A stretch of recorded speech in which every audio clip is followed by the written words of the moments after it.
flow is that semi-meditative state where you're participating in an activity and you lose track of time. You're not doing your activity in order to get anything. You're just doing it for the purity and the enjoyment and the process of doing it. You're right there, present 100% right now. Welcome back. Charles Clark, dropping some knowledge for you.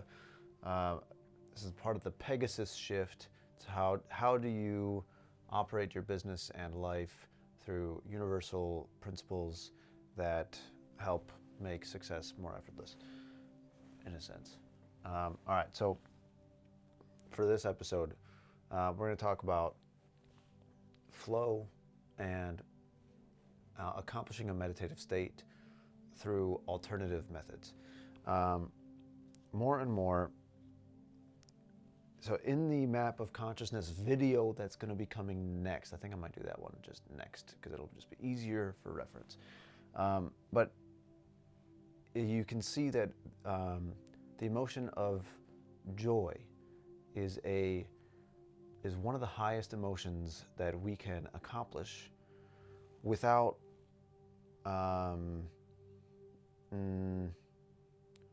really doing anything abnormal from our life.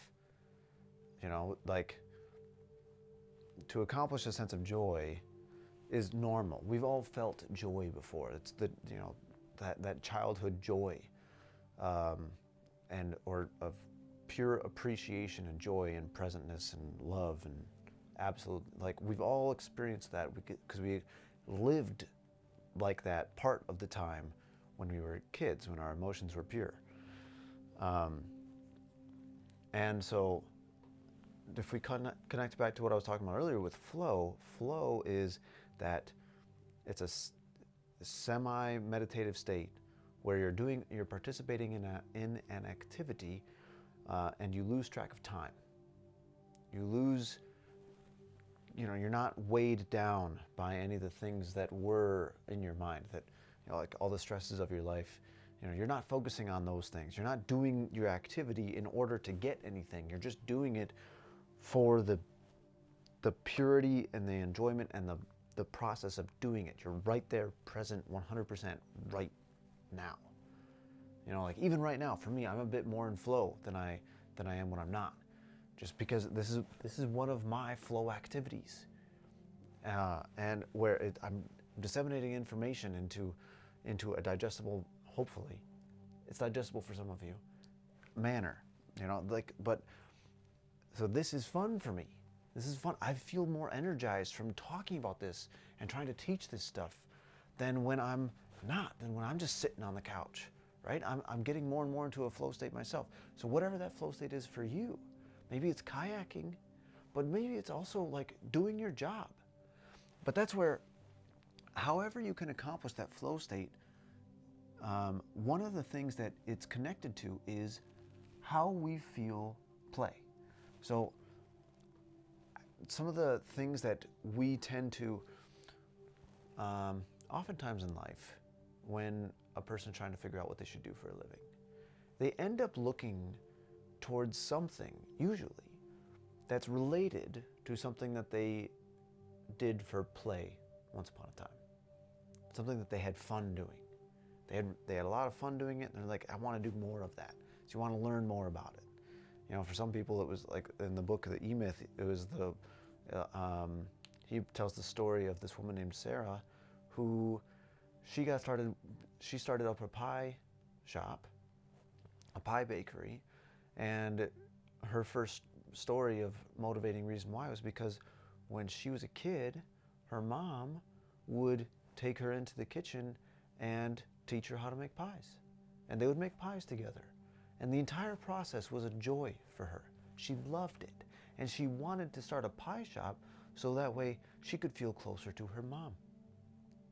So, and she could share with people the joy that she felt when she was making pies, because she baked them, she made them with the same love that she made when she was a kid. Now, she wanted to, right?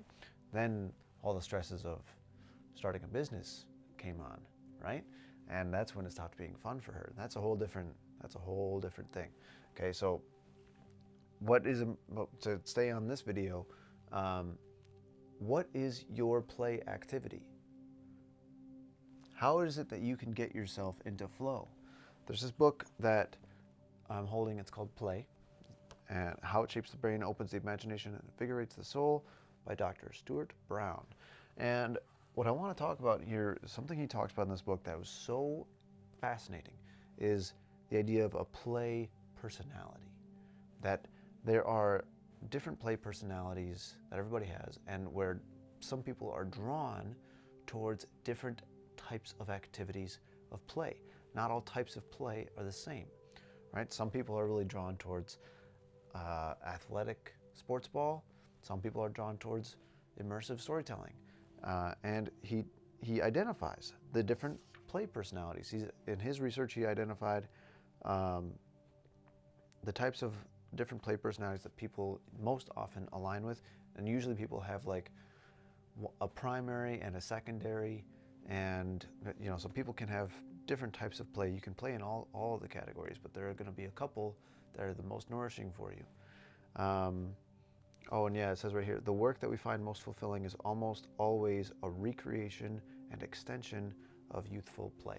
So if you identify what your play personality is, I'm going to do a quick overview here, but if you can identify what your play personality is, and then deliberately incorporate activities into your regular life, then you will increase the amount of time that you spend in a flow state, which will make you feel better more often, and then naturally create a more positive, more joyful environment in which you live your life. Making your life more fun, making your life more joyful, right? So you're starting to see how this all connects? Okay, so, all right, so one of the first play personality is the Joker. Most basic and extreme player throughout history is the Joker. Joker's play always revolves around some kind of nonsense.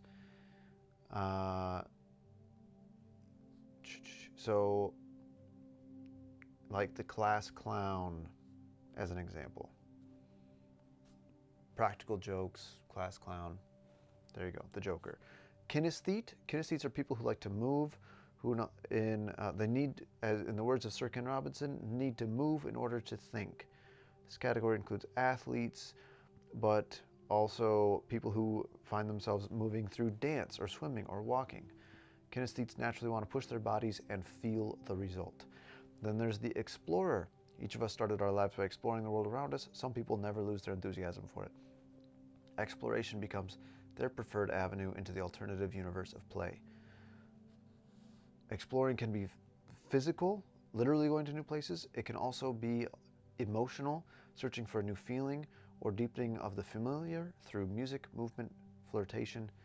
And it can also be mental, researching a new subject or discovering new experiences and points of view while remaining in your armchair. So I'm definitely an explorer type. That's like, I'm like right up there.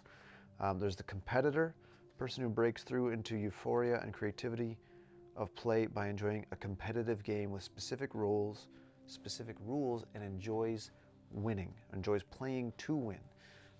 He's the Terminator, she's the Dominator. The competitor loves fighting to be number one. There's the director. Directors enjoy planning and executing scenes and events. Though many are unconscious of their motives and style of operating, they love the power, even when they're playing in the B-movie leagues. They're born organizers. At their best, they are the party givers, the instigators of great excursions to the beach, the dynamic center of the social world. At worst, they are manipulators. All the world's a stage, and the rest of us are only players in the director's game. There's the collector. So what good is a world of random objects? The thrill of play for the collector is to have and to hold the most, the best, the most interesting collection of objects or experiences. This could be coins, toy trains, antiques, plastic purses, wine, shoes, ties, video clips of race car crashes, or pieces of the crash car themselves. Anything and everything is fair game for the collector. And there's the artist or creator. Their joy is found in making things, painting, printmaking, woodworking, pottery, and sculpture. They're all well-known activities for artist creators. But furniture making, knitting, sewing, and gardening are also in their purview.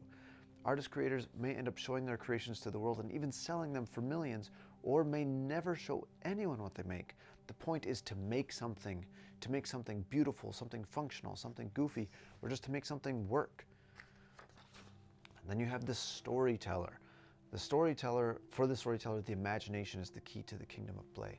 Storytellers are novelists, playwrights, cartoonists, screenwriters, but there are also those whose greatest joy is reading those novels and watching those movies.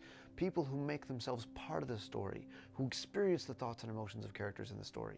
Performers of all sorts are storytellers, creating an imaginative world through dance, acting, magic tricks, or lectures. Storytelling is my other one. I'm explorer, storyteller. Those are my primary and secondary. Which one do I like more? That depends on how I'm feeling in the day of. But so yes, those are the play personalities as taught in the playbook. Yeah, that's it. An interesting piece of information that I learned from this book, that as we get older, we get more and more used to like our brains become more developed. His whole book is literally about the idea of how the activity of play is one of the most effective methods that nature ever developed for evolving a brain, for developing a brain. And so, you know, how it shapes the brain, like it's the first tagline. And as we get older, our brains get more developed. We don't need to play as often. But that's where the danger sets in, because if you stop playing for too long, it's actually possible to forget how to feel joy. That's terrifying and awesome, and like I don't mean awesome in a good sense. I mean awesome in a like awe-struckness. Like I can't believe that that's possible, but it's possible. It is possible to forget how to feel joy. Because if you get so far removed from it that you don't remember what it's like to play, then what ends up happening, because my thing is that like you have to incorporate play into your regular life, but if you're not used to doing that, you don't even know what activities will make you feel play anymore. You have to go find an activity with somebody that you can go do to help you feel play again. You have to go out of your way. Go do something new, deliberately, for no other purpose than to feel play, so that you can feel joy, so that you can use that joy as a guiding compass for how to structure your life.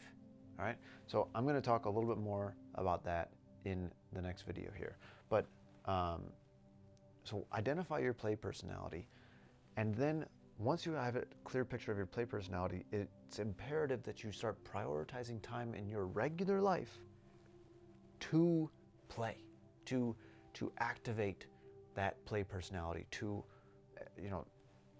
keep that child alive inside of you. All right? And then you use that emotional guidance system to direct you as to what activities, what do you say yes to or no to. Is it taking you closer to that emotion of joy, or is it not? All right?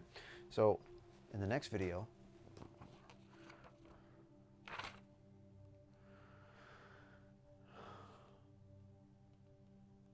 talk about who do you play with?